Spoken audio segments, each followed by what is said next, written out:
ನಾನೇ ನಮ್ಮ ಮನೆಯ ತಲೆಬಾಗಿಲಣ್ಣ. ಮಾನನ ಉಳಿಸೋಕೆ ತಲೆ ಹೋಗಲಣ್ಣ.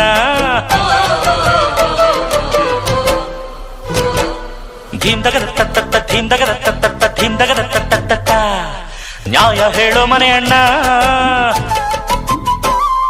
ಧೀಂದಗದ ತತ್ತ ಧೀಂದಗದ ತತ್ತ ಧೀಂದಗದ ತತ್ತ ಜೈರಿಪೇಟದ ಕುಲವಣ್ಣ. ನಮ್ಮಪ್ಪ ರೈತ, ದೊಡ್ಡಪ್ಪ ರೈತ, ಕೂತುಂಡರು ಕರಗಲ್ಲ, ಬೇಸಾಯವ ಮರೆತಿಲ್ಲ. ನಾನ್ ಪುಟ್ಟ ನಲ್ಜ, ನಾನ್ ಪುಟ್ಟ ನಲ್ಜ, ನಾನ್ ಪುಟ್ಟ ನಲ್ಜ, ನಾನ್ ಪುಟ್ಟ ನಂಜ.